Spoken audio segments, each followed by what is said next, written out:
मैं भी रोजे रखूंगा या अल्लाह तौफीक दे முயற்சி எடுப்பதற்குள்ள நிறைய வழிகள்ல இன்னும் சில வழிகளை மார்க்கறிஞர்கள் சொல்லி தருகிறார்கள்.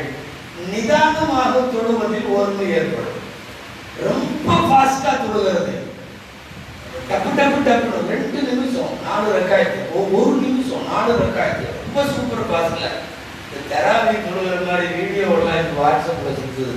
அதையெல்லாம் நம்பிடுறவன் அதை ஸ்பீடு எடிட் பண்ணது எவனோ வேணும் வேணுட்டு இப்படியும் தொழுகிறாங்க பாருங்கன்ட்டு டப்பு டப்பு டப்பு டப்புன்னு கும்பிற மாதிரி 6 நிமிஷத்துல 15 ரக்காயத்து முடியுது. அப்படி உள்ளதில்லை. தொழுகையை எவ்வளவு நிதானமாக தொழுகிறோமோ ஓர்மை அதிகமாக கிடைக்கும். ஓர்மை கிடைக்கும். புத்தர் வந்தார், எல்லா நூல்கள்லையும் ஹதீஸ் நூல்லையும் இந்த அறிவிப்பு இருக்கு. யாரோ ஒரு கிராமவாசி தொழுவருக்கு வந்தார். ஸல்லல்லாஹு அலைஹி வஸல்லம் பள்ளியில இருக்கிறாங்க ஓரமா. அவர் வந்து 2 தொழுதார். தொழுகெல்லாம் தொழுக நம்ம தராவியெல்லாம் விட தாழ்ந்த தொழுக, டப்பு டப்பு டப்பு டப்புன்னு தொழுது முடிச்சிட்டார். ஸல்லல்லாஹு அலைஹி வஸல்லம் கூப்பிட்டார், என்ன பண்ணீங்க? நான் தொழுதேன். கும் ஃபஸல்லி ஃபஇன்னக லம் துஸல்லி. எந்திரிச்சு 2 தொழுவுங்க, போய் இன்னொரு தடவை தொழுவுங்க, காரணம் நீங்க இதுவரை தொழுகல அப்படின்னு நாங்க ஸல்லல்லாஹு போயிட்டார். தப்புன்னு போய் திரும்ப அதே மாதிரி என்ன விவரம் தெரிஞ்சிருக்க மாட்டார், ஒண்ணு இல்லாம அதே மாதிரி திரும்ப கூப்பிட்டாங்க. கும் ஃபஸல்லி ஃபஇன்னக லம் துஸல்லி. போய் திரும்ப எந்திரிச்சு தொழுவுங்க, நீங்க தொழுங்க. 3 டைம் இப்படியே நடந்துச்சு. ஒரு டைமாவது அவரு நான் தொழுதுல என்ன தப்புன்னு ரிசூல்ட்ட கேட்டுக்கணும். ஸல்லல்லாஹு அலைஹி வஸல்லம் விளக்கிருப்பாங்க. தொழுகணும்னு போய் போய் அவர் பாட்டுல தொழுகிறார். 3 தடவை முடிச்சு 4வது தடவை தான் வந்தவரு யார் சொல்றதா அல்லிம்னி ஸலாத்த கைஃப உஸல்லி. அல்லாஹ் சொல்றாரு, எப்படி தொழுகிறதுன்னு சொல்லுங்களேன், நான் எப்படி தொழுகணும்னு சொல்லுங்களேன். அதுக்கப்புறம் ஸல்லல்லாஹு அலைஹி வஸல்லம் உட்கார வச்சு நீ கேட்டுக்கணும்னு சொல்லி தக்பீர் கட்டிட்டு ருக்கூவுக்கு போயிட்டார். ருக்கூவுல நிம்மதி பெறும் வரை இருக்கு. சல்லல்லாஹு நபி தான் எந்திரிச்சிட்டா நிம்மதி பெறும் வரை இருக்கு. சஜ்தாவுக்கு போனாலும் நிம்மதி பெறுகிற வரை, 2 சஜ்தாவுக்கு இடையில இருக்கிற அந்த சிறு இருப்பு கூட நிம்மதி பெறுகிற வரை. அரபியில தஅதீல் என்று சொல்லுவார்கள். நிம்மதி பெறுவதுன்னா ஓரளவு ஆற அமர அடங்கிட்டு அடுத்த ஸ்டெப்புக்கு போறது. இந்த விஷயத்துல நிறைய ஆம்பளைங்களுடைய ஃபாஸ்டான தொழுகையை விட பெண்களுடைய தொழுகையை சொல்லணும். பட்டு பட்டுன்னு அப்படி வேகமா வேகமா ஒரு நிமிஷத்துல 2 ரக்காயத்து 4 ரக்காயத்து. அதாவது நன்றாக கவனிக்க வேண்டும். தொழுகையினுடைய ஓர்மைகளில் மிக முக்கியமான ஒரு அம்சம் என்னன்னா, வெளியில இருந்து யாராவது ஒருத்தர் தொழுது கொண்டிருக்கிற ஒருத்தரை கையை காட்டுறப்போ இந்த மாதிரி 2 சஜ்தாவுக்கு இடையில உட்கார்ந்து தருப்பார் அவர் தான் அப்படின்னு காட்டுற அளவுக்கு இருக்கணுமா? இங்க நாம கையை காட்டுற அளவுக்கு இருக்கவே மாட்டாங்க. இந்த சஜ்தால முதல் சஜ்தால இருப்பாரு, இப்ப எந்திரிப்பார் பாருன்னு சொல்றதுக்குள்ள 2 முடிஞ்சு எழுந்துருவார். ஒரு நிலையை காட்டணும். ருக்கூல இருந்து எந்திரிச்சு நிக்கிறாருல்ல அவர் தான் அப்படின்னு காட்டணும். இங்க ருக்கூல இருந்து எந்திரிக்கவே போயிடுறது. அப்ப எந்த நிலைகளிலும் நிம்மதி பெறுவதில்லை. தொழுகையினுடைய முக்கியமான அம்சம் அது. ஓர்மை என்பது எவ்வளவு தூரம் ஓர்மை வருகிறதோ அவ்வளவு தூரம் தொழுகைக்கு சுவை கிடைக்கும். நபி ஸல்லல்லாஹு அலைஹி வஸல்லம் சில ஹதீஸ்கள் இருக்கு, பல்வேறு வழிகள் சொல்றாங்க. ஒரு ஹதீஸ் இப்படி வருது, எந்த தொழுகையை தொழுதாலும் சொல்லி ஸலாத்த முவத்திஇன், அந்த தொழுகை தான் லாஸ்ட், முடிச்ச உடனே மௌத்தா போறீங்கன்னு அர்த்தம். அப்படி இருக்கிற மாதிரி நீ தொழுது. நமக்கு அப்படி ஒரு சந்தர்ப்பம் வைக்கிறேன், மலக்குள் மௌத் வெயிட்டிங், நீ தொழுது முடிச்சுட்டு வந்துரு, நான் உன்னை தூக்கிட்டு போறதா முடிவு பண்ணிட்டேன்னு சொன்னா அந்த கடைசி தொழுகை எவ்வளவு பயபக்தியா இருக்கும், அது எவ்வளவு உருக்கமாக உணர்வு பூர்வமாக இருக்கும். ஓர்மை வருகிற போதுதான் தானாக அந்த உருக்கமும் உணர்வும் வரும். ஜனாசாக்கள் எத்தனையோ தொழுகிறோம். சொந்த தாயுடைய ஜனாசால ஒருத்தர் தொழுகும் போது அங்க இருக்கிற மனம் ஒன்றி அமைப்பு எங்க வருகிறது? அது வேற இடத்துல வர்றது இல்லையே. இப்ப வர்றதுக்கு பேர் மன ஓர்மை. அந்த மன ஓர்மைக்கு ஸல்லல்லாஹு அலைஹி வஸல்லம் சொல்லுகிற வழி, நீ இந்த தொழுகை தான் கடைசி தொழுகை அப்படிங்கிற மாதிரி ஒரு தொழுகைக்கு வர வேண்டும்.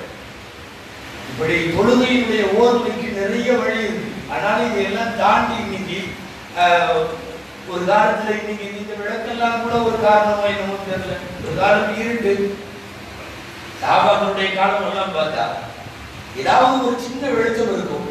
முழுக்க இருட்டிலே தொழுதார்கள்.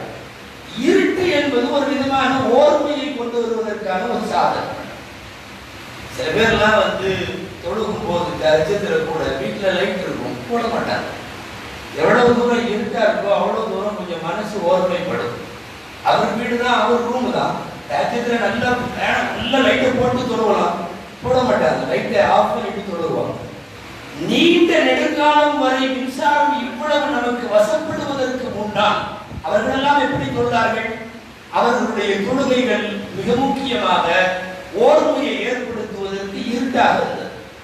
நாம தொழுகிறப்போ, அதனால்தான் சில இடங்களில் தொழுகிறப்போ, ஓதுறப்போ, திக்ர் செய்யும் போதெல்லாம் விளக்கை அணைப்பது என்பது இந்த தத்துவத்தினுடைய அடிப்படையில் தான். இங்க நம்ம பள்ளிவாசல்ல திக்ர் பண்றப்ப லைட் ஆஃப் பண்ணா அடுத்த வாரம் தனியா அதுக்கு ஒரு நோட்டீஸ் வருது, லைட்டை அணைக்கலாமா, எந்த அதிசயம் வருகிறது அப்படின்னு தனியா. மன ஓர்மையை கொண்டு வருவதற்கு இருட்டு ஒரு காரணம், இருள் ஒரு காரணம். சஹாபாக்களுடைய காலம் விளக்கு வெளிச்சம் இல்லாம இருந்தப்போ ஓர்மை வருதா இல்லையா? இன்னைக்கு இத்தனை லைட், அது இது, இந்த டிஜிட்டல் முன்னாடி இந்த அலங்காரம், அது இது, கவனம் பூரா எங்கெங்கயோ போகுது. அதுவும் நம்மளோட கவனம் தான் எங்கேயோ. தொழுது வச்சு முடிச்சுட்டாரா, வேடிக்கையா ஆலிம்கள் சொல்றது உண்டு. தொழுது முடிச்சுட்டாரா, சேர்ந்து 4 ரகாயத்து முடிச்சுட்டாரு. 4 5 சந்தேகம் வந்துச்சு.